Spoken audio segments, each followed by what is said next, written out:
Just a friendly reminder that the opinions expressed on this show are not worth a Canadian penny, so disregard anything you hear that might get anyone in trouble. And despite some of the great ideas you may hear, don't try them at home. Go to a friend's house instead.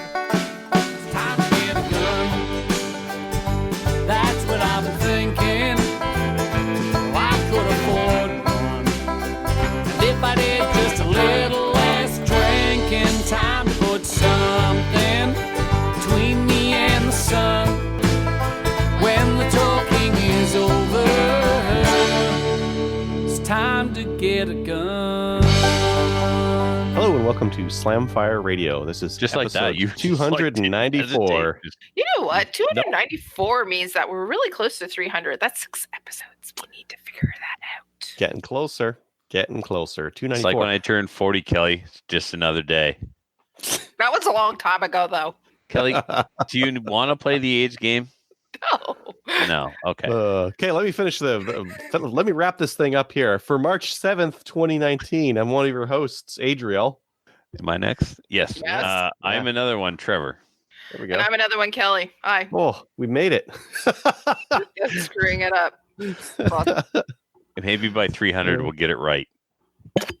No. Maybe. Probably not. Probably not. Probably need another 300. For sure. Why don't we talk about what we did in guns? What we did in guns this week is brought to you by the Calgary Shooting Center, Canada's premier firearms retailer. What do they got, Trevor? All the Remington shotguns. They got them all. If you go to their website right now, they have a complete list of all the coolest Remington 870 shotguns you can buy right now. They got the 200th. We think we're a big deal because we're coming on 300 episodes. They've been around for 200 years. So they've got an 870 200th year anniversary commemorative edition. They've been around as long as you have. You are like 12 years older than I am. They have they got the hardwood pump with the detachable mag, and I found the one I want. Remember a couple of weeks ago we were looking at those Dominion Arms little shorty shotguns with the pistol grips that are mag fed. Remington's making one. Seriously? Yep, it's 14-inch with it's a pistol grip. grip. It's not a 200th anniversary, though, right? No. I'm going. That really? was all fancy pants. That one just looks like a fancy Wingmaster, right? But this one's short 14-inch tactical pump detachable mag. But someone can tell me if the Dominion Arms pump action little grizzly things use the Uscon AS46 mag, well, I'm in. You're right? Good. Yeah, because I don't know how many rounds does the 870 mags take. Anybody know? Nope. No, I know the Magpul ones because they've got like a bunch of them, and the biggest one is 20. You mean Mossberg? Yeah, Mossberg. Yeah, and it's ridiculous big. You got Magpul on the brain. Anyway, they've got a full page of every kind of configuration of 870 shotgun you can think of. They got the cool looking 870 police one. I like that. They got the old school police, and then they got the police with the extended magazine tube. They got the police synthetic. They got the one they actually call the home defense. They got the tactical ones. They got the pistol grip ones. They got the Magpul ones. It's quite an assortment. So if you've been shopping around for an 870 or thinking about an 870, head on over to the Calgary Shooting Center and tell them Slamfire sent you and you need an 870 in your life. Cool. Calgary Shooting Center, I need an 870 in my life. Does that work? No, because see, you're actually not there right now. You're here with us still. The early onset of Alzheimer's is a tragic thing. It really is. Hey, Jeff!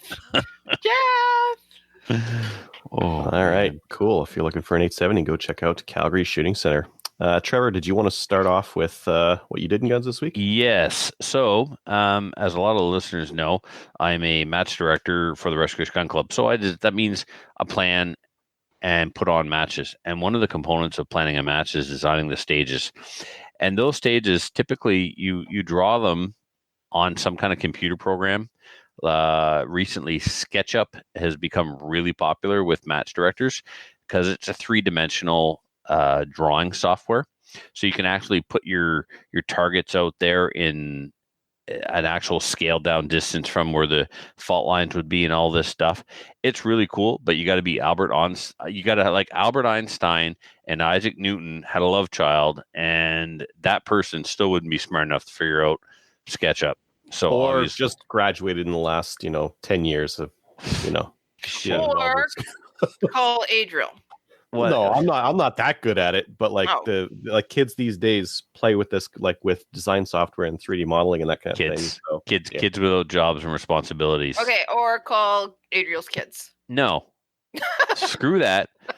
Buy a product called 3D Stage Design. Oh, If you're like me, and like, I mean, some people draw them on paper. They draw their stages on paper like homeless people and hobos. Like, anyway, that's fine. That's even less computer skills than I have. I use a software, but it's not the software that I use is not cool. It's not 3D.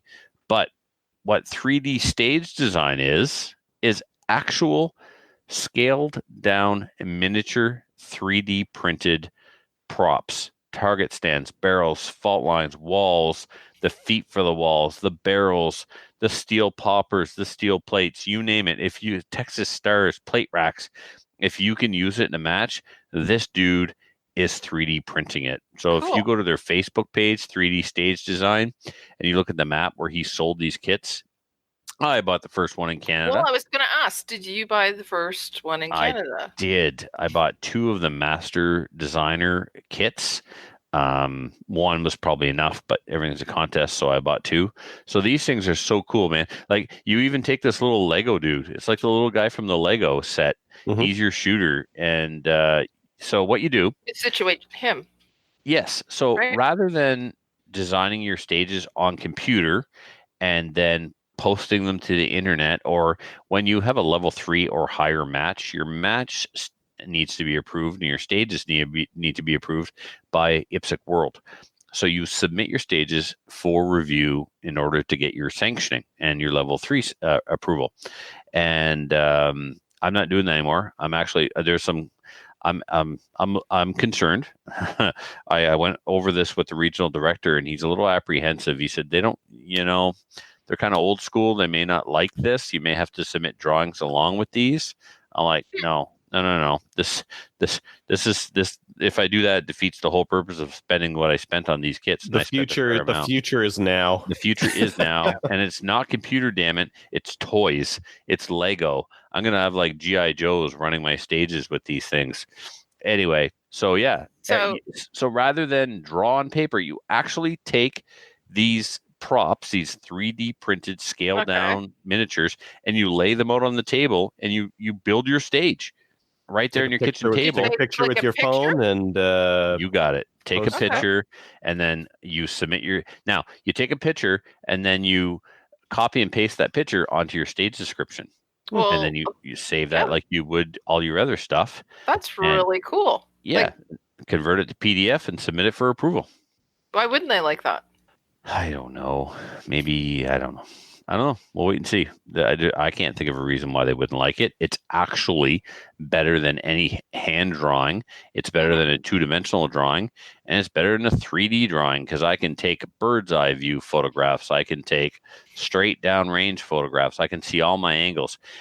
Like, while I'm building this, if I got a shoot through, I'll see if I have a shoot through. I'll see if I need more walls to prevent from seeing targets from one location more than I'm supposed to, that sort of thing. So, yeah. So anyway, it just cleared customs today.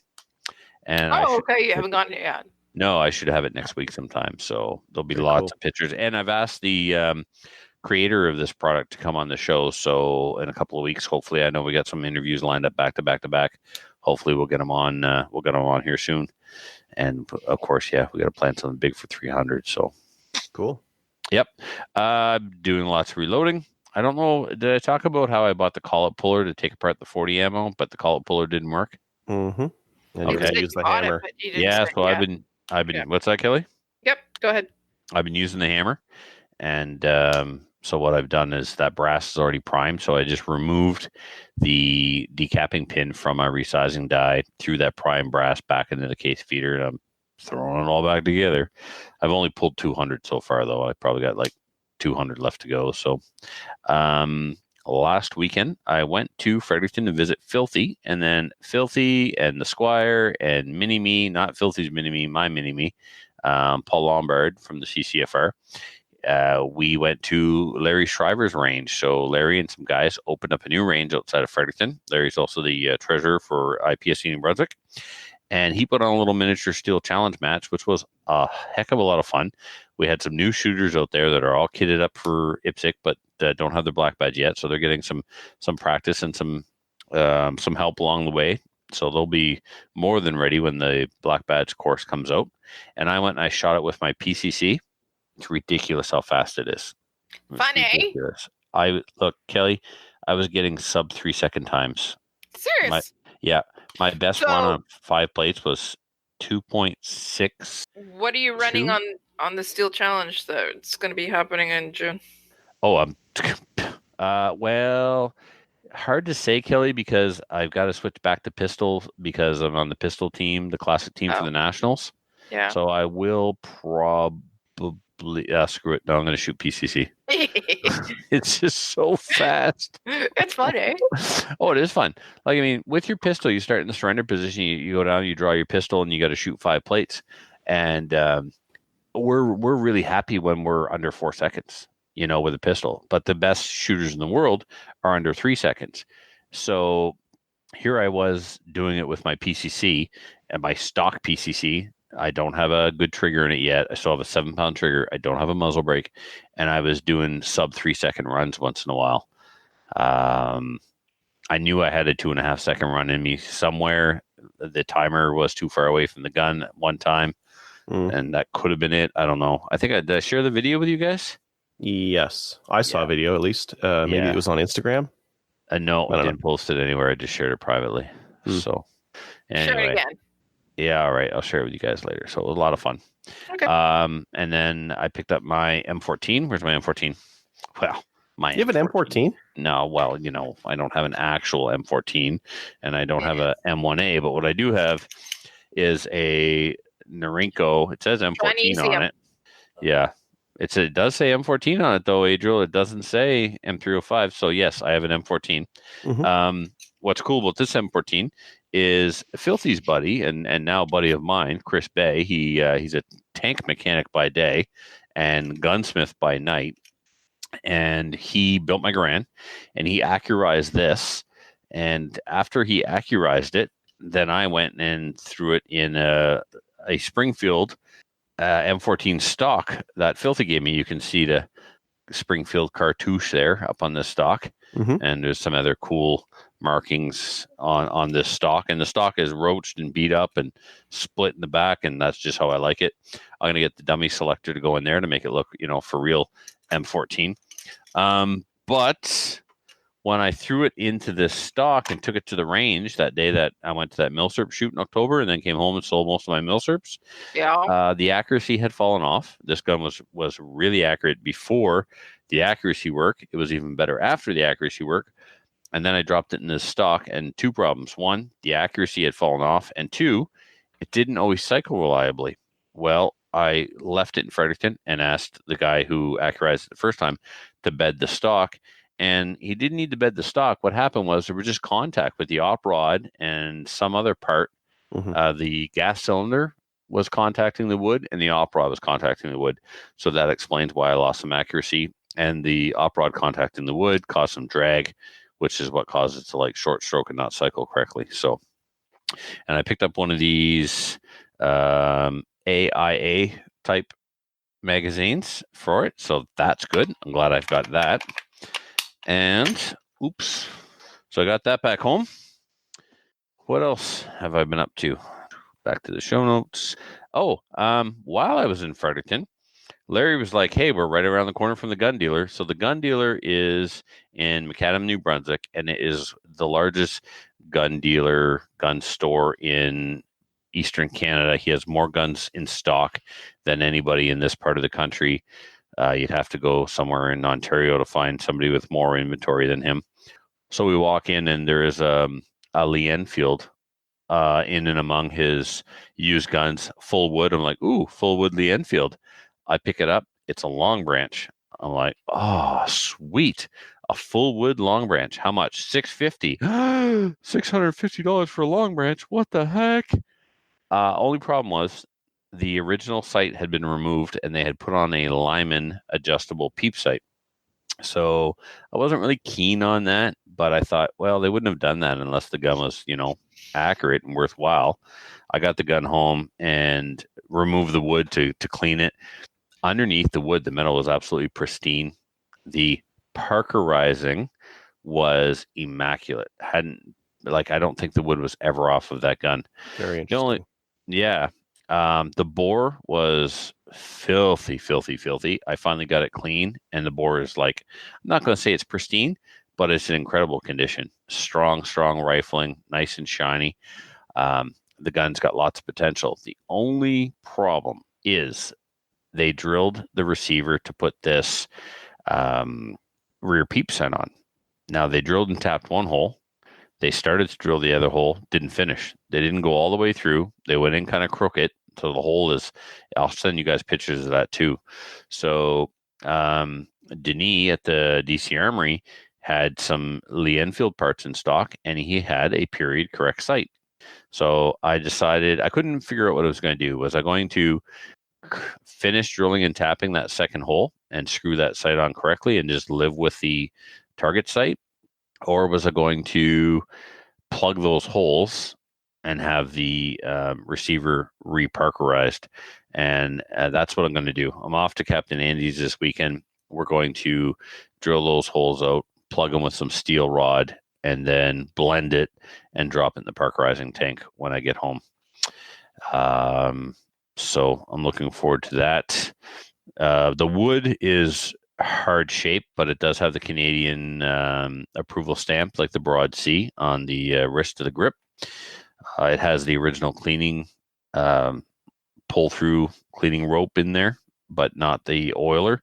But I've got an oiler lined up. I had a receiver cover. There's a listener last year sometime mailed me a whole care package of Milsurp stuff, and there was a receiver cover in there that was a Canadian receiver cover, so that now lives on my long branch. Big shout out to Mike Pospolita. He had a Savage marked receiver cover, which I put on my Savage Lee Enfield, and in that box. I think Trevor's ran out of. He ran out of energy. Yeah, he's stuck. Oh, that's awesome! Right in the middle. That's a goodie. Well, that's a great back. face. Am I back? Yeah. In the box. There's another thing in the box. The computer is acting weird. It needs to restart because of updates and the fan's coming on stuff. So I think I froze when the fan came on. Yep. Anyway, in the box was some Enfield slings. So now it's got a blue sling, and I don't know if that was Navy or Air Force, but anyway, I've got a sling for that long branch. So it's going to look good when it's all put back together.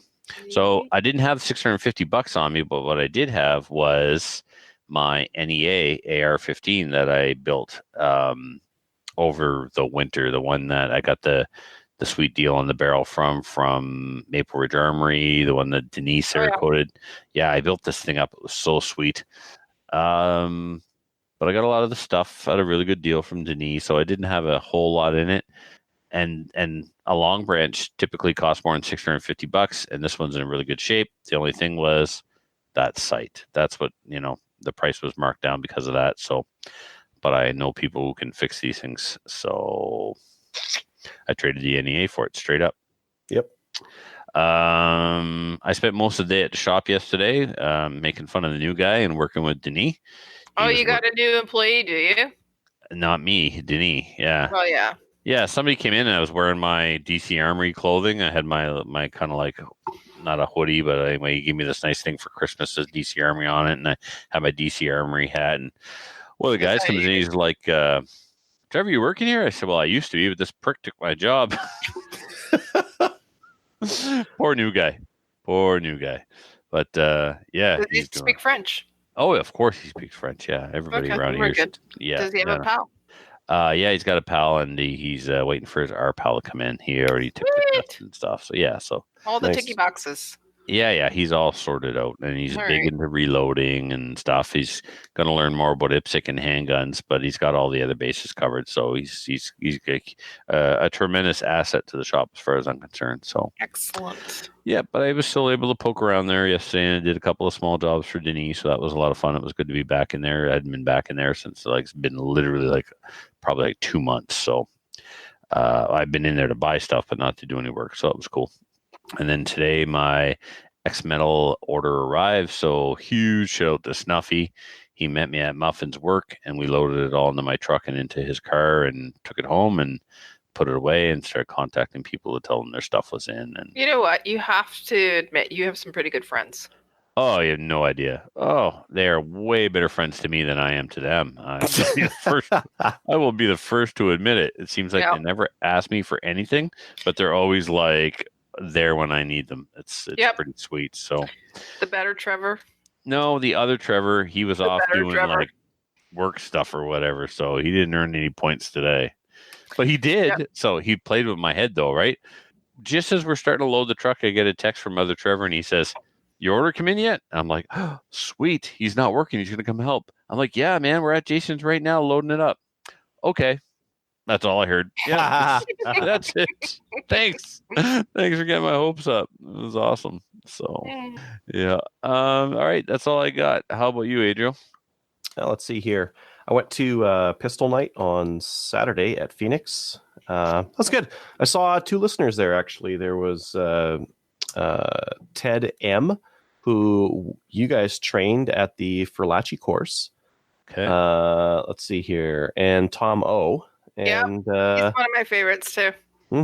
yeah. So we squatted together, which is kind of cool. Serious. And shot, and they're both going to the CRPS match at Chaz. So we talked CRPS and pistols, and time just flew. So you've met Tom, and I have not. But I've done lots. Several times. Yeah. That's awesome. Yeah. Let's see. The match itself was all right.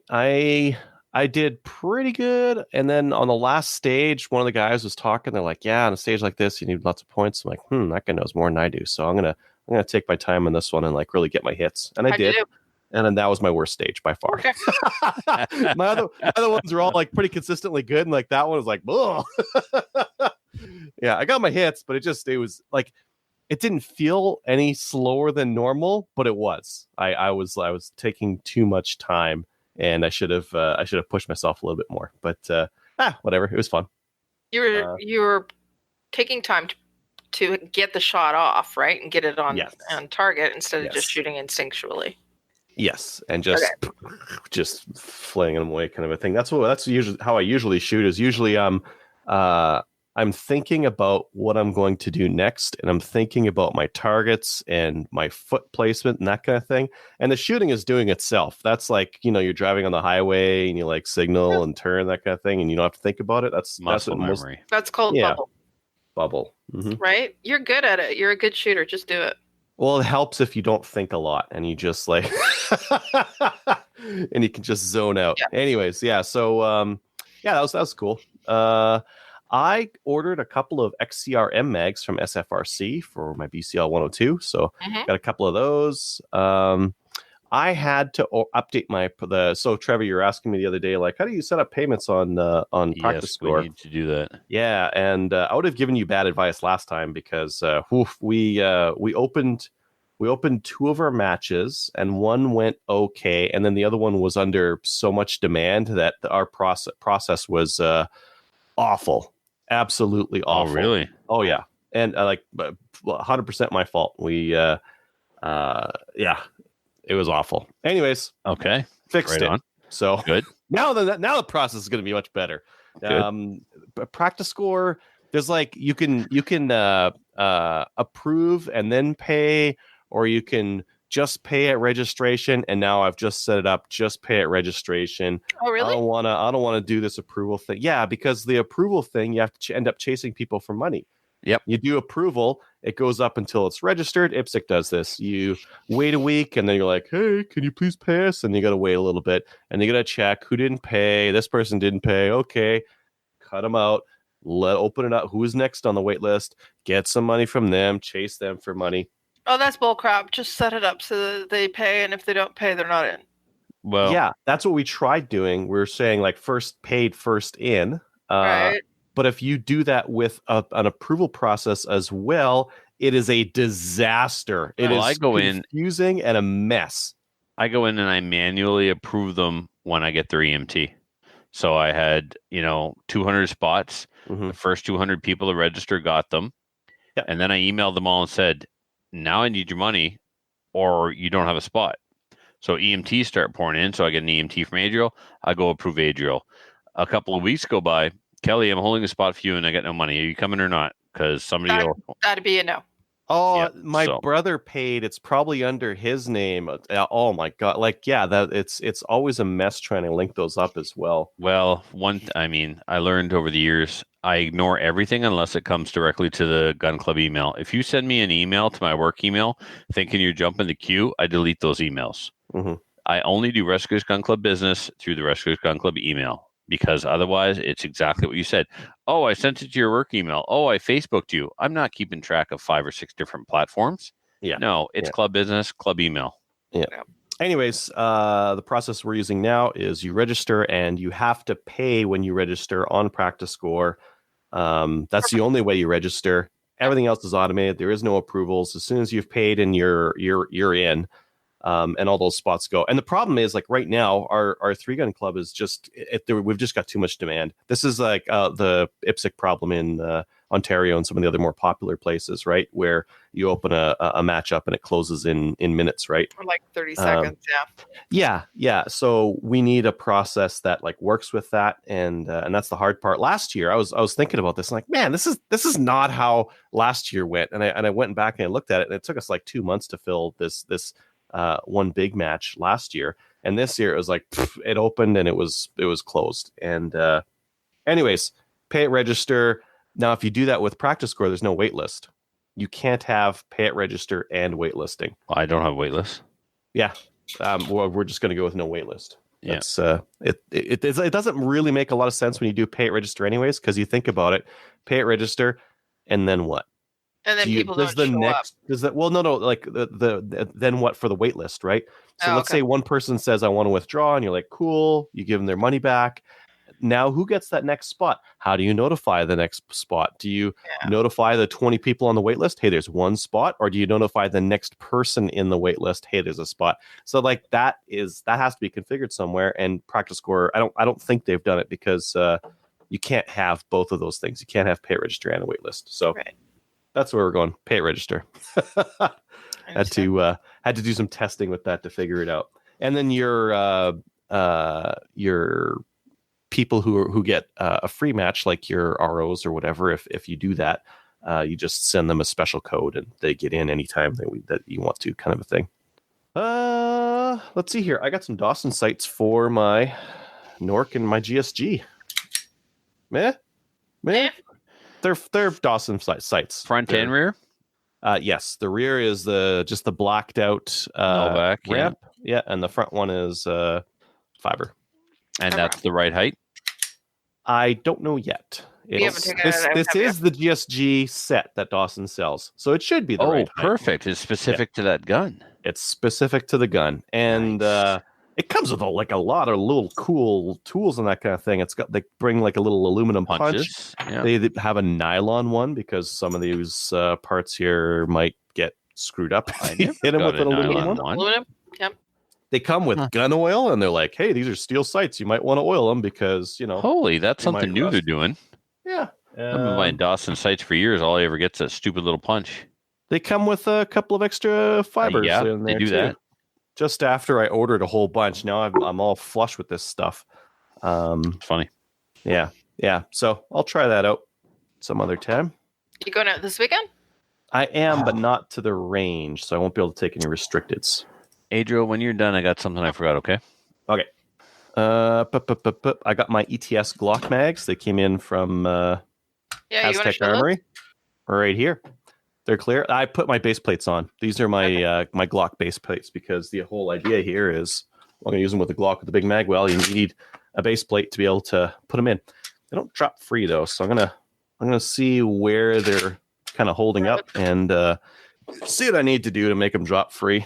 That's a pretty normal thing with mags, is to screw around with them and see what you need to make them to drop free.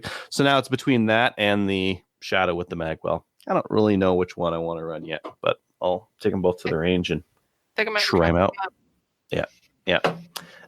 Most of the time that I've been spending right now has been prepping for this Epic 22 LR test that I want to do. Like I've mentioned it a couple of times in the show. I've got 52 different types of ammo, and I've got about a dozen more weirder kinds of ammo on the way. That'll just add into the test. So I think I'm going to bump it back to 50 yards with some at 100. So most of them at 50 yards. Okay. Tested times 3 rifles for most of the ammo. But what else did I do? I'm going to do this out at my parents' place because we got a little bit of space out there, and I don't have to wait for people to like set up targets. And I'm going to set up my own target, like a target line. So I've got I'm stealing this idea off you guys for Maple Seed. I've got a couple of those stake-in plant holder kind of things from the dollar store and a bunch of line. So I'm going to make a target line with a whole bunch of targets on it with clothesline clips on them. That's perfect. Shooting table. To go along. Yeah, I've got an anemometer, a wind meter. One of them things to check for wind. Because after I'm going to do this test, I'd like to just do some long range shooting. So I want to try shooting 22 out to 300 as far as I can go, basically. I try doing that. Yeah. 425. 425? 500? That's 425. That's the one that they're going to. That's the challenge one. Yeah. What else I got? So Tommy, who's a friend of the show, he borrowed Mr. Uzi. He borrowed me his Magneto. He borrowed speed. You, did he? I was going to say, what is borrowed? Thank you, school teacher, for grammarizing me. Hey, Jewel might be listening. He lent me his Magneto speed to test out and get speeds on. And then I talked to Tom O, who at that match, and he's going to borrow me his... Even I know that's wrong. He's going to lend me his shooting crony and lab radar. Sweet. So at the same time as I'm doing all this, I'll be able to get lots and lots of data and be able to compare some of the cronies out there. I just read the last thing that you put. What's that? Nothing. I just read the last thing that you put. And then I finally mailed some patches and stickers out to you guys. Nice. You said begrudgingly. Begrudgingly, yeah. No, not begrudgingly. Finally got around to it. Anyways, those are in the mail. Excellent, thanks. The check's in the mail. And I'm really looking forward to this 22 test. I'm hoping that the weather's good on Sunday, and because I'm going to need at least 4 hours of just shooting. Yeah, so it's going to be a long day. Yep. Long day, lots of ammo. I shouldn't have done this. I calculated the cost of it, and it's right around right around $500 to $600 worth of ammo. Wow. That's a lot of 22 ammo. That is. Could you imagine being like, you know what? I'm going to buy $500 worth of 22 ammo. I'm going to go shoot it. I'm going to go shoot that $500 of 22 ammo. That's 4 hours worth of shooting. Mm-hmm. Hopefully it's not longer because that'll get really long. Anyways, that's what I've been up to. Kelly, what about you? Hold on. I got to go back. Oh, yeah. Kevin, Trevor. Right. Check this out, Adriel. So this is my FX9. And look what I put on the front of it. And I hope Derek's watching. Oh, yeah, you showed this before the show. Freaking laser beams, Derek. I'm coming for you. No, it's laser. Laser beams, Derek. I'm going to get you to the PCC match by freaking laser beams. Oh, God. Yeah. Does a laser beam put you in a different class? Where do no, man, there's no class or division. Classes A, B, Are they C, useful? B. Are they good? It's a laser, Adriel. Could you I'm asking because I don't know. Dude, you can could you put your gun around a corner? Yes, it's been done. No, but what was done, Adriel? Guy didn't want to go prone, right? So he just stuck the gun through the low port. No way. Yes way. Oh man, there's so many ways you could break a stage doing this. Right? Oh. So the start position for PCC is this. Yeah. With the butt on the hip and the barrel or the muzzle parallel to the range floor. Well, you turn the freaking laser on, you put it on the first target and just go pop, pop, right? Just light it up from the hip. Bang, bang. And then continue. Yep. I'm excited. I love how gamer that is. Now you need a crisp single stage trigger on that thing so you can really roll the targets. And yeah, I have a factory 7-pound trigger. Now, if you shoot from the hip with the laser on and you've got like a really big close array, you could just bump. Yep. bump why shoulder it? You don't have to shoulder it. Just leave it on your hip. Well, if they're really close, modern day Lucas McCain, the rifleman there, but with lasers. I have no idea what you're talking about. Oh, good lord. Okay, never mind. All right, there you go. So the thing is, though, Adriel, when you shoulder the rifle, you still have to look through the optic. And when you're looking through the optic, I don't know if other people have this experience, but I can't tell that that's not the red dot from my optic. Oh. If I take my head away from the rifle, obviously I can tell the red dot is a laser. But when I'm looking through the optic, it's no different than if I was... So just ditch the optic, get a set of rings, and put like a toilet paper tube on top there, and save yourself the money. You don't need a red dot. It's not doing anything. Just need a circle. Yep, just a tube. Yep. So now let's calm down. Take a step back here. Next match, I will go bug Captain Andy and ask him to bring me to Nat Chucks. It's not Nan Chucks. I've been corrected so many times, and he's actually he's over it. Like if I say Nan Chucks one more time, he's gonna stop listening to Slamflyer. So Nat Chucks, we'll go there and zero this thing, right, and see what that's like. And at different, try to do different ranges and try to do the gun sideways. Because with that laser on the bottom, that offset, you might get a different impact. And just knowing it would be really useful, because then if you have to make that shot under a port and you have to throw it on its side, you'll know whether it's hitting that side or what's going on. Yeah, that's good. Yeah, that's interesting. I will play. Yeah, and you know what I'm gonna do? Like in the movies, I'm gonna go for a kill shot, right? And I'm gonna hold it sideways like this. Just like that. Well, the thing is with the I didn't even think about that. With the laser, you can just there's so many weird spots where you could move, or you could just dangle the gun around the corner and shoot it one-handed. Yeah. Low ports, I'm gonna spank them. No more low ports. And there's the match director, the last match told me he saw a guy do it. He didn't want to go down crouching through the port. He stuck the gun through the port and looked at the laser on the target and lit it up. Brilliant. Yep. All right. So thank you for that. I thought that was worthwhile. That's good for old people like you. Kelly, you're in your 50s. Shut up. Stop it. All right. So what did I do this week in guns? I went to SFRC on Saturday, chatted up with them about some ammo. And it's Saturday, so I went to SFRC.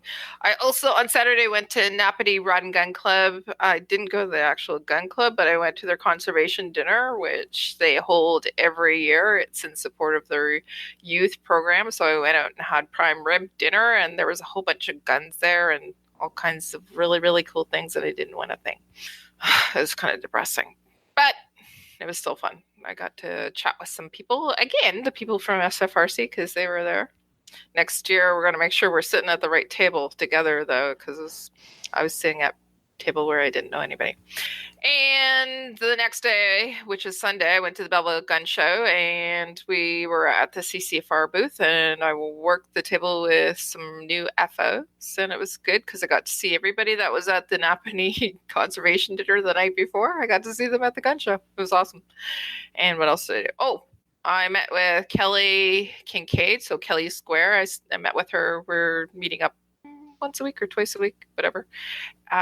And we met up and talked about some events that are coming up, like the Toronto Sportsman Show and TACCOM and some other things that are going to be going on. So we chatted about that. And then I also signed up for a Steel Challenge that's going to be happening at my range next month. And what else? Kind of Steel Challenge. It's an outlaw one. It's not really the Steel Challenge that you do. So it's going to be a fun shoot, basically. Kind of divisions, like everything Pistol, rifle, 22. Just pistol, no 22 rifle, and no PP or no pistol carbines either. So I was hoping, but no, it's just pistol. So I'll go shoot that. It'll be fun. Yeah. Yeah. And the last thing I wanted to say is that with Maple Seed, we have a new sponsor on board. Gravel is on board, and they sent us a couple of rifles. Seriously? Yeah, it was nice. And they also sent us a couple of cases of Remington bucket of bullets. So having to carry those up and down the stairs, it was great. Awesome. Oh, don't even start. You sound like Tracy Wilson complaining about the snow in Ottawa. Snow. But it was, yeah, Gravel's on board, and I just wanted to say thank you to them because they're pretty awesome. I found an interesting thing about Gravel. They have an e-commerce store, and they sell some stuff direct. Yeah, they do. Some stuff, not everything. So correct. Yeah. Yeah. I didn't know that, though. Yep. Some good people working at Gravel. They've always supported the gun community, though. So if anybody does have an opportunity to go out and buy their stuff, they sell Marlins. They're Marlins. Yeah, but they're not a retailer. They're a wholesaler, so you can't. No, they're They not. also But sell. they do sell some stuff. Just want to let you know that they're one of our new sponsors for 2019. Amazing. Yeah. Okay. That's it. All right, want to get into the news. Nova Tactical. Did you want to talk about this one, Kelly? I think you added this one here. Yeah, I posted this one here. Just that I don't know. Were you guys aware that there were some issues at Nova Tactical recently with somebody got hurt? Yeah. So the head range master over there, we've had on the show. Yep, we have. Yeah, he was on the show when he was the president of the UNB Firearms Club. Mm-hmm. Yeah, we spoke on the phone yesterday about this incident. It's very tragic. Yeah, I don't know what the stuff that was in the news was very wrong. well, no, there's nothing in it. It just said that there was something that happened that the police came. So I don't know. I don't know if I should be listening to some of the fodder that's on, some of the gun pages, but do you have a little bit more information, or do you want to talk about it at all? No, not going to share anything that him and I talked about. I'll just tell you, like I said, the media is wrong, and they're always wrong. Great. So, yeah, basically. Yeah. Mm-hmm. So just to let you know that there was an incident at Nova Tactical. That's all. And hopefully that whoever was injured is healing from it and doing well. Yeah. Mm-hmm. Cool. All right. On to new gun stuff. Mag Dump has Typhoon F12s for $950, which I think is cheaper than they usually are. Yeah, a little bit. Seems like they're right around $1,000, so $950 is a bit cheaper.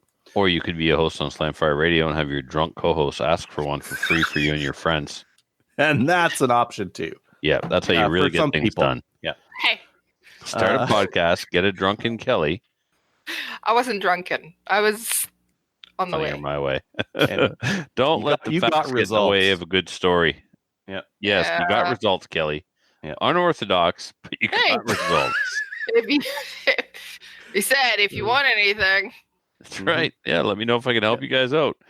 Give us guns. All right. Yeah. Sweet. iRun Guns has, and I think these have been in the country, but not even close to this price. This would only really be for some people. The Keltec PMR 30. This is their 22 Magnum pistol. iRun Guns has them in country for $399 US, which is $532 Canadian. They have been in country, but they've been like closer to $700, which is pretty pricey for a plastic 22. It's a Keltec, and it's a 22. It's a 22 Magnum, and it's supposed to hold 30 rounds. Yes. So why, God, cool. What's the point of having? First of all, the only point of having this gun is if you live in a free state and can actually utilize it to its capacity of 30 rounds. That's the only reason for owning this: the novelty of 30 rounds of 22 Magnum. And here we are in Canada. Ooh, I want a 10-round 22 Magnum plastic gun. No, I don't, though. What if you want to target shoot at medium range and your 22 LR pistol is like rainbowing out there? Then maybe it's better. 40. Yeah, then you get true fact. All right. SFRC, they got a bunch of Zev stuff back in stock. So if you're looking for Zev Glock stuff to pimp your Glock, check out SFRC. Bring back the solid brass magwell. The most awesome gun store ever. Well, besides, The Calgary Shooting Center. And From also DC Armory. DC Armory. Our sponsors. The most awesome gun store that doesn't sponsor us. Hey, they sponsor us a lot because they've, helped us out with a lot of things like, bonus not loan. They've helped us. Never mind. Go ahead. Seriously, they coughed up prizes for our bonus not alone in a big way. They've been good to us. They've been very, very good to us. Just saying. Yep. Let's see. True North Arms is selling some overstock Magpul slings and some Maple Ridge stuff. There was one. There was four ends that are closeouts, and then they had some uppers with the four ends. Yeah, handguards. So if you're looking for a handguard, they had some for the Maple Ridge handguards are the bomb. I've got two of them, and I'm just desperately waiting for them to get their AR-10 handguard out so I can get one for my stag. Yeah, they got some for sale. Tenda is selling their Barnaul. And I haven't really been paying attention to the price of non-corrosive, like new commercial 7.62x39, but they've got some Barnaul stuff for $379 per 1,000, which is pretty cheap as far as like non-corrosive. Yep. Yeah. Western Metal has Magneto Speeds on sale. So if you're looking for a Magneto Speed, they've got those on sale. What's a Magneto Speed? Give me 1 second. That's something that you're going to be using to test your 22 LR ammo. This is a Magneto Speed, which doesn't help people who are listening. But essentially, it is it's a chronograph onto your barrel that straps onto your barrel and detects the magnetic disturbance of the bullet going over top. Which bullets aren't magnetic. Okay, what you tell me how it works. You're a school teacher. How does this thing work? What kind of science pixie fairy dust do they got in this thing? Who did you borrow that from? Tommy Uzi. Tommy Uzi. Yeah. So the advantage to something like this is that if you go to an indoor range, you don't have to like futz around with trying to get a crony out in front of the gun. They're pretty compact. They like stick on the gun, so it's not like a like the lab radar, which is a little bit bigger and needs a little bit more space, or the crony that you have to put in front and put bullets into. And so it's a very accurate way of doing that. There, that's what a shooting crony is. I will get a review of one up shortly. Anyways, you got these things for sale. They're right around the $500 mark for the V3. There's the Sporter, which I think is around just under $300. Okay. Moving on. Did you guys know that Savage has a 64 takedown? I didn't know this. Really? Yeah. Trevor, you're still muted. Unaware. I was unaware. Yeah, I didn't know that such a thing existed, but it does, and they're $329. That's a good price for a takedown. It's a good price for a takedown. I'm not a really big fan of the Savage 64. I just like the mag catch on it is silly, and I just don't like it. Yep. But it's cheap. This is the cheapest takedown semi-auto 22 you can get. Ryan Holyoke just picked up a Savage 64 with a heavy barrel in like what looks like a Macmillan stock. Oh yeah, accurate. Amazing. He's been showing his targets. It's the awesome. Squire has one too. Same thing. Really nice, really accurate. But I'm with you, Adriel. The manual of arms and the whole mechanism and stuff. Yeah. Anywho, they got International Shooting Supplies has those in their $329, and that's you're not going to get a papoose or a 1022 takedown for that. You're not. No, not takedown. Nope. Let's see. Last one. Al Flaherty's has Lake City 308 for $379 per 1,000. No, per 500. Per 500. Per 1,000, that'd be crazy for 308. Still quite a bit less than a buck around though, and that's for decent 308. So yeah, if you have a BCL or if you have a stag that's and you're looking for cheap food for it, there you go. All right, why don't we move on to the main topic? Hey everyone, we would like to bring on Doug and Monty both Monty, he contacted the show and said that he's a listener and he'd like to come on and talk to us or ask us some questions about adaptive shooting. And I thought, you know what? You thought, we're sorry, Monty. I thought, you know what? There's somebody that we should also get on. His name is Doug. Doug, I'm going to get you guys to introduce yourselves because you guys are freaking awesome. But we want to get you to introduce yourself with respect to what type of shooting you do, and with respect to adaptive shooting, what is the disability or basically that. So Monty, why don't you introduce yourself? Tell us what type of shooting you do, a little bit of history about yourself first. Okay, so I guess first of all, my name is Monty Dalgleish, and I mainly do USPSA and 3-gun shooting. I've done a little bit of IPSC shooting years ago, and mainly just action type shooting. With respect to the adaptive part of it, I'm classed as a single leg above knee amputee because I lost my leg through the knee. So I have the rounded part of my thigh and that's it. Everything else is hardware. Okay. Doug, you want to tell us a little bit about yourself, stuff that you've been doing recently as well? Sure. I'm Doug Blesson. I've been a member of the Canadian National Paralympic shooting team prior to London 2012. I went to the London Games and the Rio Games, and I'm aiming to make the Tokyo Games as well. I just recently got back from a week-long training camp in Germany at the beginning of February. I left the house on February the 2nd. And then after a week, I flew to Dubai for 2 weeks for a World Cup competition, and just arrived back home on the 26th or the 27th, and placed 10th in that last competition. And I missed my Paralympic spot by half a point in my very last shot. So, but I'm going to try again in October when I go to Australia for another World Cup. So. Okay, perfect. Yeah. So Monty contacted the show. Monty, do you want to tell us why you contacted the show and asked us about doing a program or a episode about this? Yeah, sure.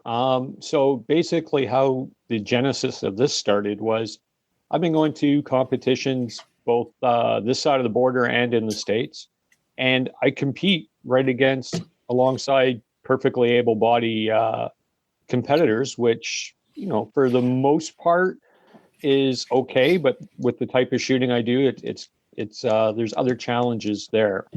And thought to myself, I can't be the only one. Mm-hmm. And right. when I inquired at several matches about, okay, how can you make this fair for myself and everyone else? Kind of got the cricket thing back, or just shoot to have fun. Which sounds awesome, but I don't put the work into shooting and training and everything else just to go and have fun. So an example of what I'm kind of talking about would be one match I went to was actually run. They were one stage on split between two bays. So you had to shoot part of the stage on one bay, run over to the next shooting bay, and continue on, having to go trigger. Can I jump in? That was a 3-gun match, right? That was a 3-gun match. Actually, that was down in the States, this one. Yeah. And I had suggested, hey, time me normally when I'm in each bay, and then give me an average time for movement between the two, just to make it fair to everyone else. And I didn't get a lot of positive feedback on that. What rule set were they running? Was it just an outlaw match, or was it a sanctioned USPSA? No, it was an outlaw match. Oh, yeah, that's why. They don't know how to handle that stuff. There's no provision. You ask them to think. How dare you? My God. throw them right off. Well, that, and, even I've sent out a couple messages to the USPSA and IPSC, and, in their defense, I haven't heard anything back as of yet. So I a lot of what I get the feeling of is it's not they don't want to make provisions or adaptations; they don't know how to. Right, Right. but it's in the rules already and has been for some time.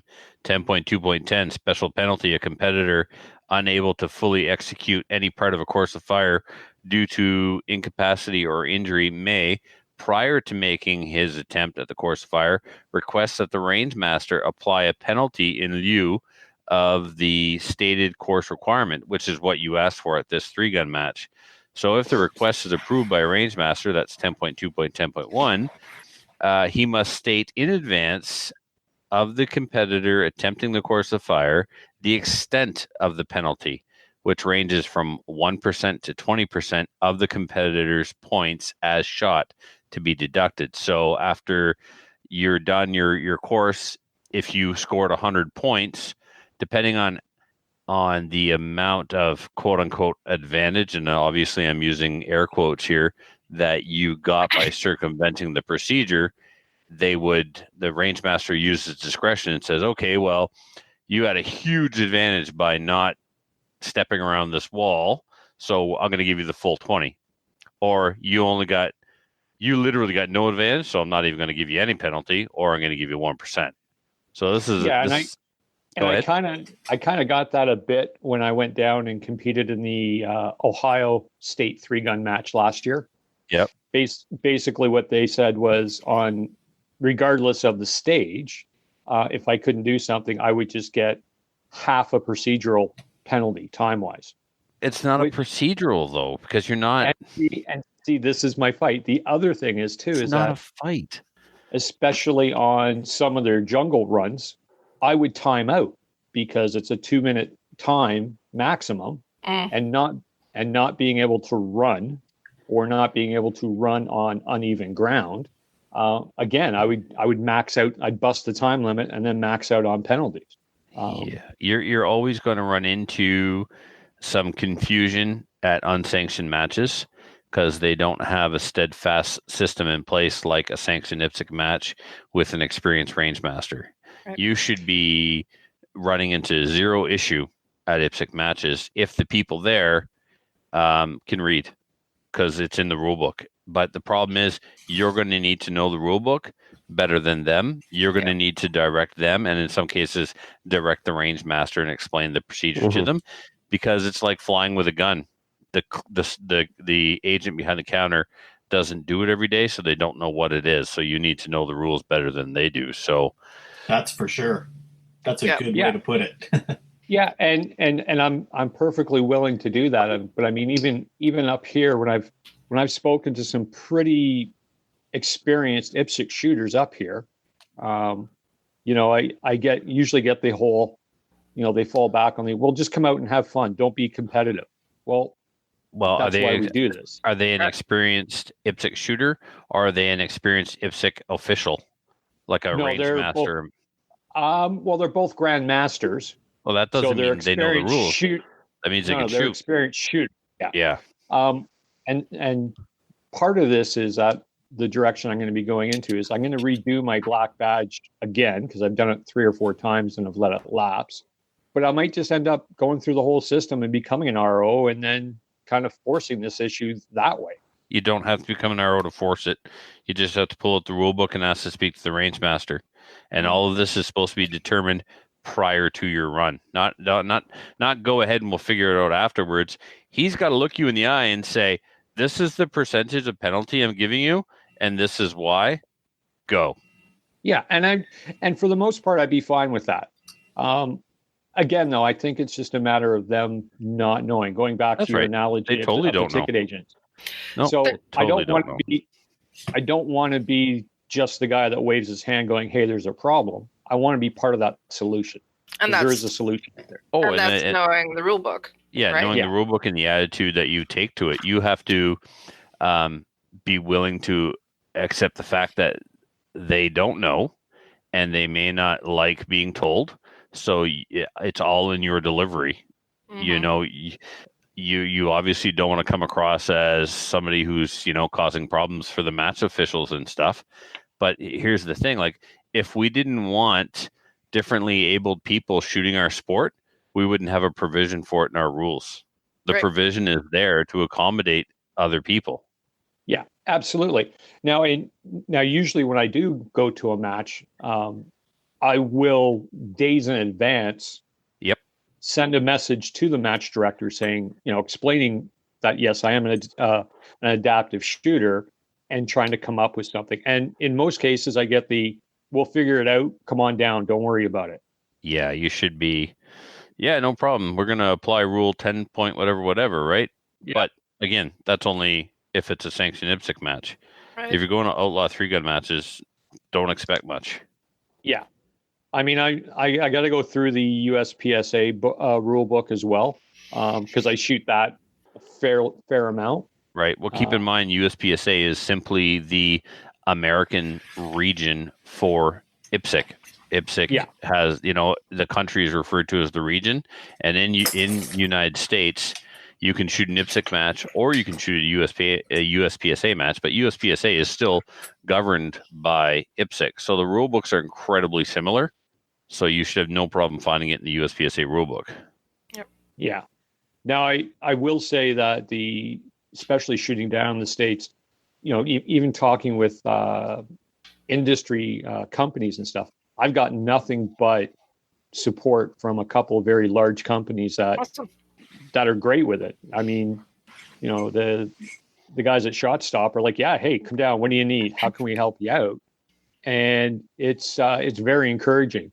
I've also been to a couple of matches where I've had people, or even a practice where I've had people spectating and going, I can't do what you do because I'm disabled. Well, then I lift the pant leg up and I'm like, yeah, you think you got issues? Let's go. Right? Here's some gear. Here's some gear. I'm going to be right here with you and expose them out to the sport to get it to grow. How do you do with stairs? Slowly. Okay. Because we have one prop at my range. I don't know if you've ever looked up any of the SummerSlam from Rustica's Gun Club videos. Really, really physical matches. We're running up and down stairs on the 2-story platform. We got a maze. We got a lobster boat. You may be lying in a bunk in a cabin on a lobster boat and have to come out and engage targets through the window.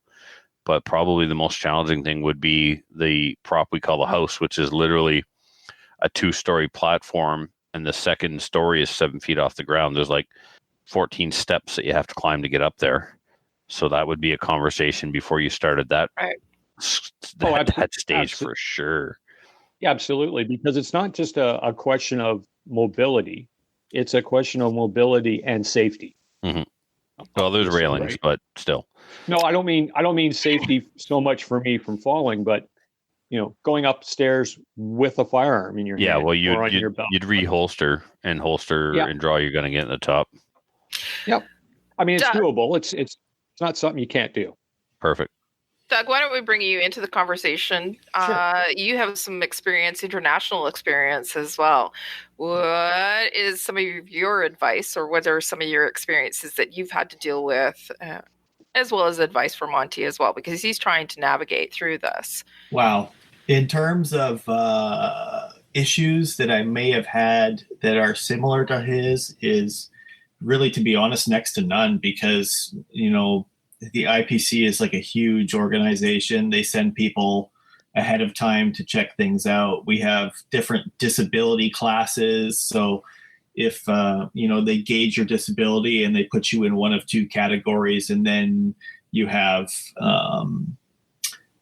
within those 2 categories, different levels of disability. And there are different things that you must do or can or cannot do in terms of your disability to make it like an even playing field for everybody in that particular disability class. So I really don't get any any issues in regards to my disability because I'm competing against the disabled. The interesting thing though is I'm in a wheelchair. I'm actually quadriplegic, which most people wouldn't think I am. Most people think I'm a paraplegic because I have use of my hands, but quadriplegic. I broke my C6, C7, and I sit in a wheelchair all day. And I'm in what's called the SH2 class. So SH1, SH2. So SH1 would be less disabled, SH2 more disabled. But actually Monty and I would actually compete in the same category. Class? Yeah. Okay. Because no. Let's say if Monty had an amputated arm, him and I would compete in the same disability class. So where the things that I shoot are really, there's a huge rule book. You've got to go through it all and you've got to know it all. And but I almost never have to pull any of that out because we go through equipment checks. They know what your disability is beforehand. It's all, you're all categorized. You essentially just show up and then you shoot your match in your own category. So Okay, so if you're shooting against somebody else who is able-bodied, yes. right? Mhm. Okay. What are the adaptations for you? Well, I shoot in 3 different events. I shoot in a standing event, and I'll put air quotes around that. I shoot in a prone event, and I'll put air quotes around that. And then I shoot a prone small bore event. So let's just talk about prone in particular. I have to shoot. So instead of actually laying on the ground, I actually have a table. Let me just, I can actually think I can reach it with my headphones on. I have a table. Okay. This thing that I had made up custom, and it attaches to my chair. And I'm able to put my elbows on it and shoot from like shooting in a prone position like this. And if I would be shooting against somebody who has no disability, or even like Monty, he would be laying on the ground. But he would also have the option to shoot like this as well. Okay. And I actually shoot off a spring. So I've got like a monopod that attaches to the table. There's like this receiver in the middle. And it sits on, it's almost like a bipod, except it has a bit of wobble to it. The spring is a very highly calibrated piece of equipment, and it's supposed to mimic the same amount of movement that the average person would have if they didn't have the disability that I have. So, Okay. So all this equipment is it's checked, verified. Yes. Beforehand, right? Every time you have to go through equipment check, it's like an entire day process for everybody who's at the event. And you're somebody who, so when you go to these events, the people that are there, the people that are running the events, they are familiar with rule books, they're familiar with everything, but you are also somebody who's familiar with the rules around your shooting as well. Exactly. Yeah. Okay. Yeah. Highly organized. I know the IPSC and the those guys. I wouldn't say it's a new sport, but it's not regulated at like the same high level as the stuff that I do. So it is. I mean, they have paid judges. They have paid equipment checkers. They fly these people all over the world. It's an international event. It's very, very. I mean, the Paralympics is the 3rd largest sporting event in the world, next to the Olympics and the World Cups of soccer. So this is a huge organization. And if everything doesn't have a rule, if there's something that doesn't have a rule, trust me, they'll make a rule for it quick. So one of the things I wanted to know, well, we have a lot of people who are, not a lot of people, but a handful of people who are listeners or friends of the show who are adaptive shooters. They're either in wheelchairs, or there are people who have disabilities, for example, with sight. Do you know what the percentage, or do either of you know what the percentage of participants in the sport are that actually do have some sort of disability? If you're talking to me, everybody in my category has a disability. Right. Okay, but I'm talking about overall. Like, for example, in I think Canada, you're trying to compare like the overall numbers of adaptive shooters versus non-adaptive shooters, right? So I would say, how many shooters do you guys get out to a match? Like, maybe that's a better question. Okay, so yeah, we have about 42 different countries that came to the last one. And in my disability class, there was 3 relays and an elimination. And that was 42 competitors times two. Yeah, so it's over 80 competitors in just one match. Okay. For myself, there's a bunch of other different events and classes, right? So I think there was well over 400 people there. Okay. So that's like the Worlds, right? It's massive, yeah. Yeah. So Monty, how many people do you come across in events who also are adaptive shooters? Well, at the Ohio 3-gun, there was 132 shooters, I think, and I was it. Okay. Up here in Canada, there's been a couple matches I've gone to where it's just been myself and maybe one other person. So it's rare, but I think part of that is people just don't know that they can do this. Mhm. Right. Yeah. It's like the playing field, right? It levels it out, right? If you can make some sort of adaptation, right? It doesn't matter how old you are, doesn't matter what sex you are, it doesn't matter, like, as I said, if you can make some sort of an adaptation, everybody can go out and shoot. Yeah, the hole in the target doesn't lie. That's for darn sure. Right. So what types of, like, are you seeing? One of the questions I had with respect to ranges. So what advice do you have to ranges to make it more accessible for shooters to get out there? Like, I'm assuming, Doug, you're going to a range that's pretty high tech that is quite accessible, right? Yeah, it's called my house. Okay. Yeah, and we also there's two different issues here. Right. Making a range accessible and making a competitive sport adaptable. Well, it's accessible as well. So, Yeah. but getting people out and getting them shooting, there's going to be more people out there shooting if they're able to get to the range. I mean, Yeah, how do so you, I- how do you I make sh- anything adaptable, or you ramps and level ground and stuff? Well, and you say that, but what might be adaptable for Doug is actually an impediment for me. A ramp for me, going down a ramp Yeah. is difficult, right?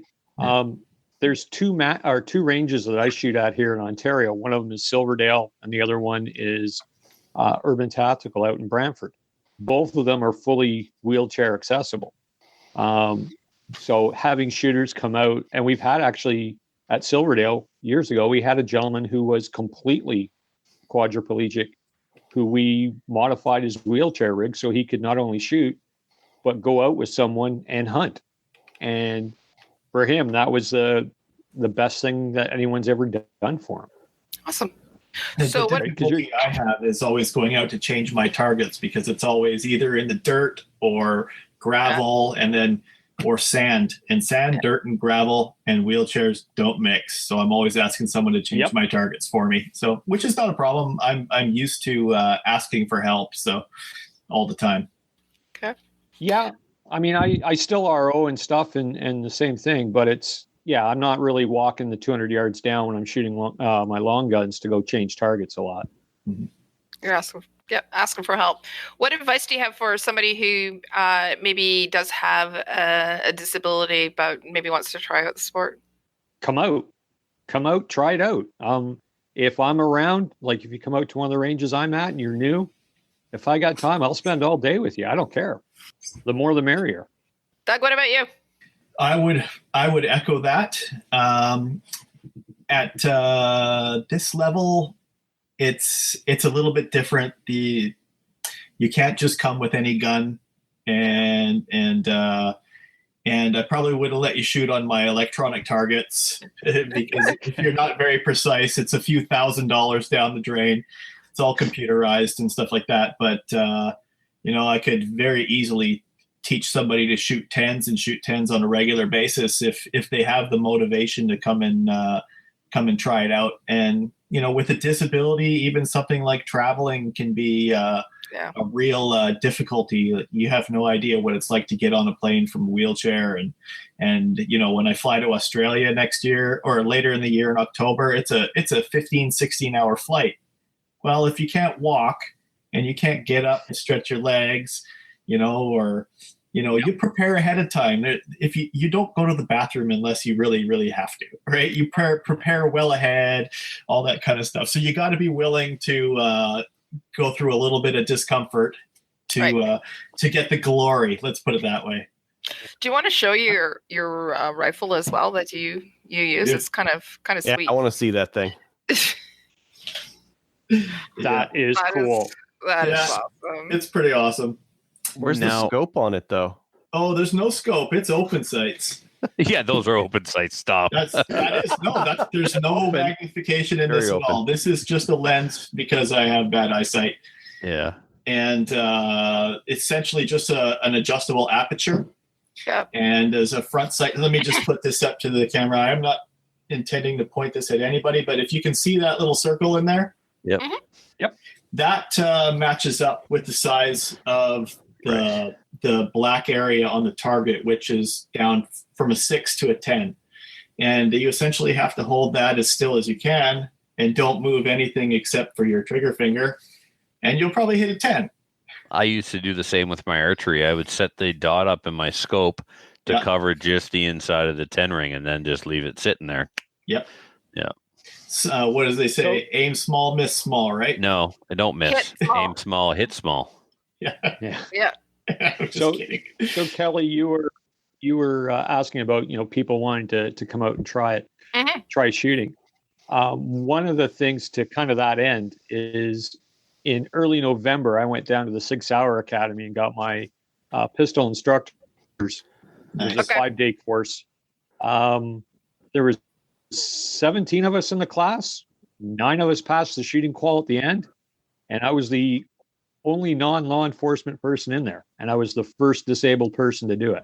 When did you do this? November. That's awesome. Yeah, and to be honest with the instructors and everyone else, I had an absolute great time. There was some sketchy incidents, what we would term as sketchy up here, which is totally normal down there. Okay. Yep. Just weird things like, when you go into the 6 Hour Academy store, technically you're still on the range, so you can carry. Yeah. Yep. It's just weird. Yeah, when I took Different. Mag 40, we're sitting in class and all the students have a loaded gun on their hip in the classroom. Down in the U.S., it's you can America. open carry. Well, Or- they don't say live free or die on their license plate for nothing, I guess. Yeah. You bet. Ohio, I love that state. Yeah. All right, we're going to wrap things up. Any final words for anybody, or any other questions that either Trevor or Adriel has? I would also show you my small bore rifle. Oh, yeah, bring that out. Well, if I had it. Do you know Ryan Oh. Stacy at International Barrels? We You do. bet. He's putting a new one on my small bore for me. So Oh, very nice. nice. So what's that if that's not small bore? Yeah. this is my air rifle. Oh. Yes. I fill it So- with this tank back here. Yes, yes. Yep. Ah, Yeah. And So when I you actually just open this door over here and shoot down the hall into my bedroom.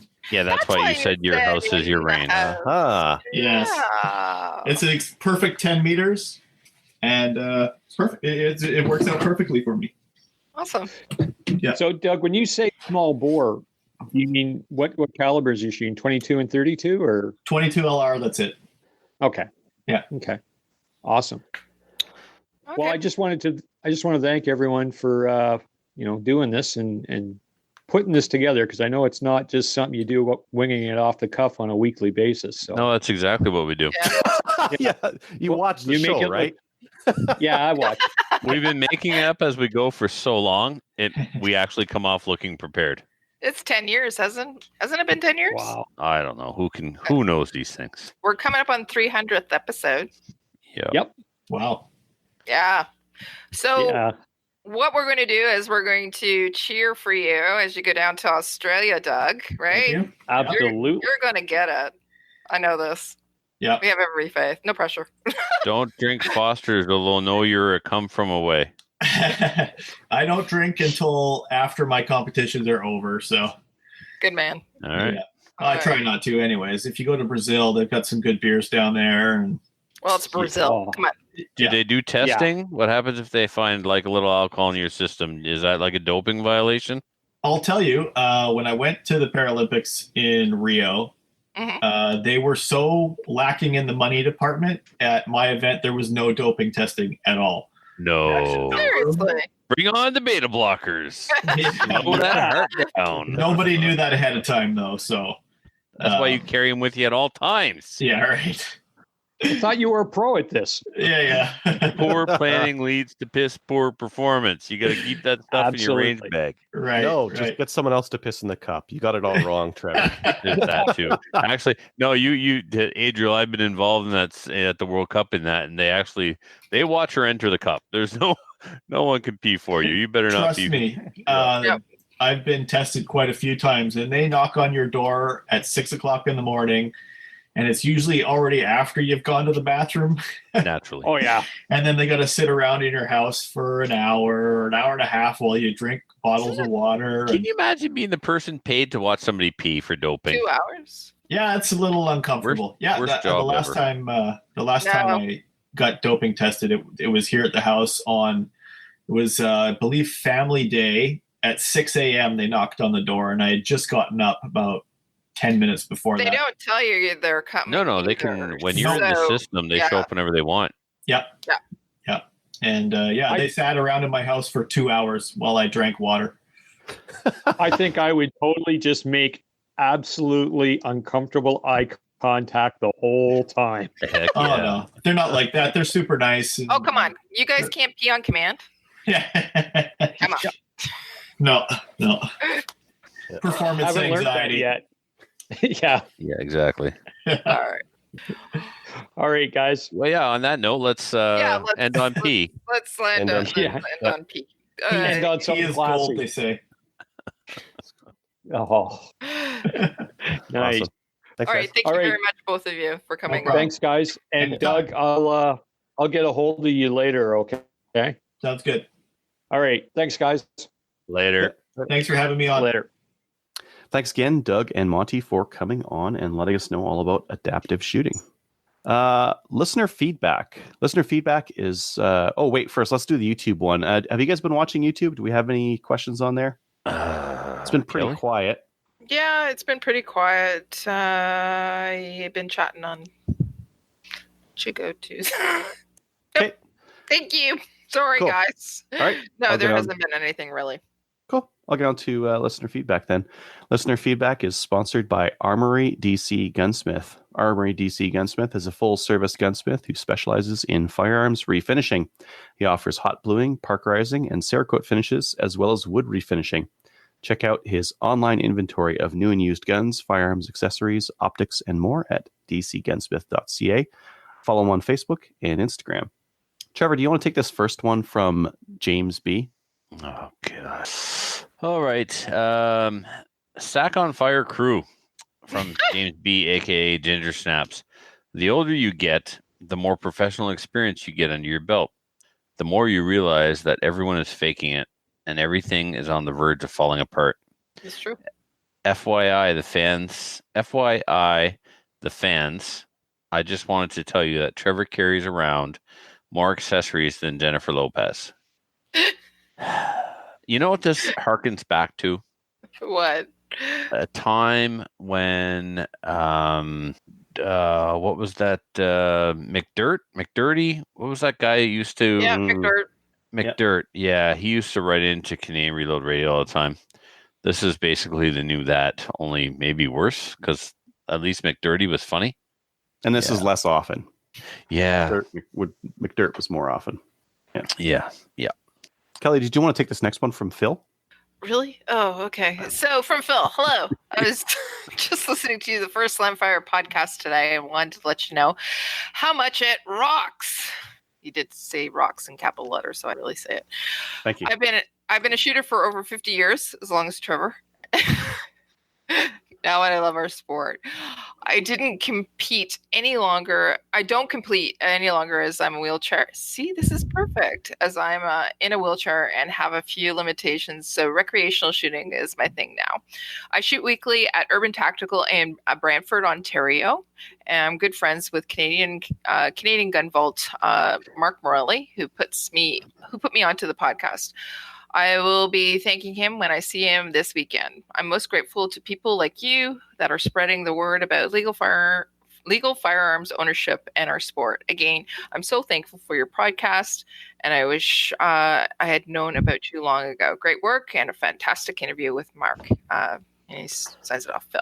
So thank you, Phil. That was Awesome. That was really, really nice. And it's perfect. We're doing adaptive Perfect shooting. timing. Yeah, that's awesome. Yeah, perfect timing. All right. If you'd like to email the show, send us an email to slamfireradio@gmail.com. Ginger Snap sent us another one. I didn't. We going to skip it? I'd be happy if we skipped it. No, let's put it in. I didn't have time to put it in. All right, hold on. I'll go get it. From James Bork, lipstick on a pig. After the Norinco 1911 debacle, I never thought Trevor would go through it again. But here we go again, trading an AR-15 for, quotation marks, Parkerized Lee Enfield. Trevor's words, not mine. We all know Lee Enfields were not Parkerized. They were finished in Suncarite 259, and it's Lee Enfield, the ammunition, and it's a Lee Enfield. The ammunition costs more than the gun. Well, here we go again. I ask why, Trevor. Have you been eating the crayons again? Keep your pick in nice. James Bork. I don't think that was what he was saying, really. No, that's literally, I wrote what he, yeah, I'm sure that's not what he was saying, but he wrote the words, keep your pick in nice. That's not what he was saying. Yeah, no, that's what he said. That's what he said. Yeah. Awesome. Thank you for reading that, Trevor. We're all grateful that you wrote that you read that email. It as he wrote it. He's watching. At no time throughout any of those incoherent ramblings did James come close to formulating what could be construed as a coherent thought.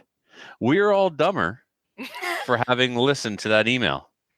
I award James no points, and may God have mercy on his soul. Oh, man, you did that perfect. Yeah.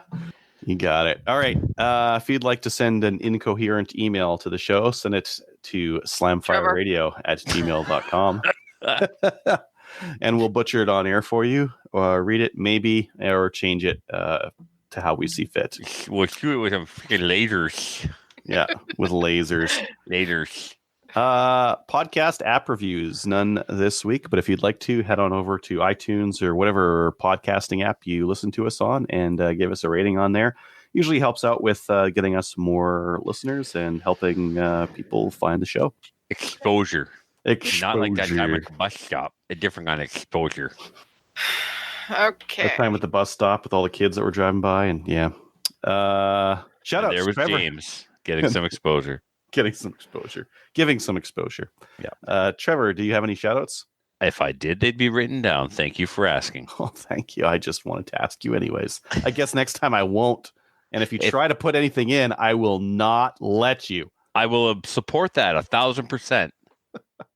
I got a shout out to Mr. Uzi for the Magneto Speed and some ammo, and Tom O for the lab radar and ammo, because now I get to do this epic, massively huge test. It's going to be awesome. You have to film Epic. the whole thing, 4 hours. I'm going to fill a bucket with all the empty brass that's coming off this thing. Spend time and money to find out things you already know. But sometimes someone's got to do it, because who's really done like an accuracy test of this scale? Hasn't No been one, because done. it doesn't matter. It's 22. Well, I will do it.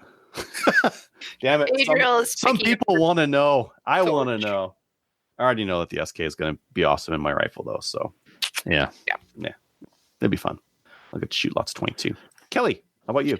I just wanted to say thank you to Monty and Doug for coming on again. But I also wanted to say, Rob B, thanks for coming back and being a patroni and, listening from down under. Very cool. That's it. Patreon supporters, we have 87 of those. New Patreons, we have Sean H, who's sponsoring us for $2.23 or $2.23. Stephen A is sponsoring us, same caliber, kind of, in metric, 556. And Greg M, 22.33. That's 2233. Isn't that the stage 234 of the Maple Seed? 2233? Yeah, it is. Oh. And I sent him a message. I said, "You do know that's $22.33." He goes, "Yeah, I know." I said, Per month. "That's good." I said, "Per month," and he goes, "Yeah, I know." I'm going, "Okay." I said, thank you very much. Send him a shirt or a couple shirts. You should. He I'll already get has right one, on that. I think I gave him one. He'll get more. He'll get more. Maybe stuffing boxes full of shirts. If you'd like to support us on Patreon, head over to patreon.com/slamfireradio. We use it for not just shirts. We use it for hosting fees and domain fees and bandwidth and whatnot. And we use it for getting us to different events and better video equipment and audio and whatnot as well. So Yes. if you'd like to help out, head on over to patreon.com/slamfireradio. And you don't have to do $22 a month. You could do like $1 a month or a couple bucks a month and just help us out. That's what the whole idea with Patreon is.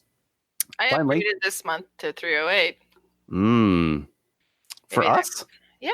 I support us. Okay, cool. Why not? All right. Please join one or more of our national firearms associations, such as the CCFR. Check us out on Gun Owners of Canada. Like us on Facebook. Right now, we're at 2,087 likes. And that's where we sometimes post the odd weird thing and chat and that kind of thing. Finally, good night. So if you have any comments or questions for the show, please send an email to slamfireradio@gmail.com. Now go grab a gun and shoot something. When the talking is over, it's time to get a gun.